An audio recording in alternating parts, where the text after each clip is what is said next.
விவசாயி, mechanic, engineer, இப்படி அப்பாக்கள் யாரா இருந்தாலும் அவங்க கனவெல்லாம் அவங்க பசங்களுக்கு ஒரு best college. AAA College of Engineering and Technology, Sivakasi. Counseling code 4680. 21st rank in Anna University, National Board of Accreditation, NAC with A grade ISO certified institution. Kalvarayan மலைப்பகுதி மக்களின் பொருளாதார மேம்பாடு தொடர்பான வழக்கில் தமிழக அரசுக்கு சென்னை உயர்நீதிமன்றம் அடுக்கடுக்காக கேள்வி எழுப்பியுள்ளது.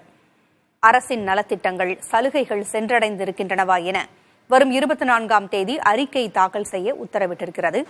இதுகுறித்த செய்தி தொகுப்பை பார்க்கலாம். அண்மை செய்திகளுக்கு இணைந்திருங்கள் புதிய தலைமுறையுடன்.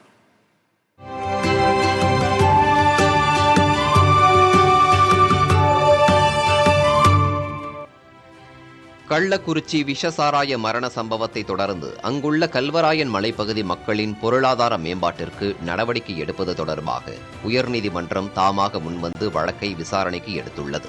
நீதிபதிகள் SM சுப்பிரமணியம் மற்றும் குமரப்பன் அமர்வில் விசாரணைக்கு வந்தது. அப்போது 1000 சதுர கிலோமீட்டரில் 95% பழங்குடி மக்கள் வசிக்கும் கல்வராயன் மலைப்பகுதி 1976ஆம் ஆண்டில்தான் இந்தியாவுடன் இணைக்கப்பட்டதாகவும் மிகவும் பின்தங்கி இருக்கும் அப்பகுதி மக்களின் நிலை குறித்து அறிக்கை தாக்கல் செய்ய வேண்டும் எனவும் அரசு தலைமை வழக்கறிஞரிடம் நீதிபதிகள் கூறினர். அப்போது குறுக்கிட்ட வழக்கறிஞர் தமிழ்மணி, அரசு அதிகாரிகள் அரசை பாதுகாக்கும் வகையில் அறிக்கை அளிப்பார்கள் என அச்சம் தெரிவித்தார்.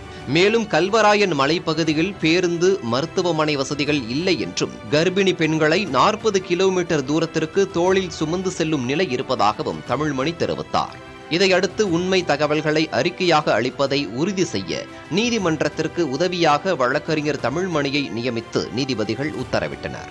மேலும் கல்வராயன் மலைப்பகுதி மக்களின் வாக்குகளை பெற்ற அரசுகள் அந்த மக்களுக்கு அடிப்படை வசதிகள் வழங்கி இருக்கிறதா இல்லையா, இதனை கவனிப்பது அரசின் அரசமைப்பு சட்ட கடமை அல்லவா என்று நீதிபதிகள் கேள்வி எழுப்பினர். மேலும் இத்தனை ஆண்டுகளாக ஆட்சியர், RDO உள்ளிட்ட வருவாய் அதிகாரிகள் என்ன செய்கின்றனர்? கல்வராயன் மலைப்பகுதி மக்களின் தற்போதைய நிலை என்ன? அங்கு வசிக்கும் பட்டியலின பழங்குடியின மக்களுக்கான அரசின் சலுகைகள் சென்றடைந்துள்ளனவா? அந்த பகுதி மக்கள் நலனுக்காக எடுத்த நடவடிக்கைகள் என்ன என அடுக்கடுக்காக வினா எழுப்பினர். இதனை அடுத்து விரிவான அறிக்கை ஜூலை 24ஆம் தேதி தாக்கல் செய்ய வேண்டும் என தமிழக அரசுக்கு உத்தரவிட்டு விசாரணையை அன்றைய தினத்திற்கு ஒத்திவைத்தனர். விவசாயி, மெக்கானிக், இன்ஜினியர், இப்படி அப்பாக்கள் யாரா இருந்தாலும் அவங்க கனவெல்லாம் அவங்க பசங்களுக்கு ஒரு best college. AAA College of Engineering and Technology, Sivakasi. Counseling code 4680. 21st rank in Anna University, National Board of Accreditation, NAC with A grade ISO certified institution.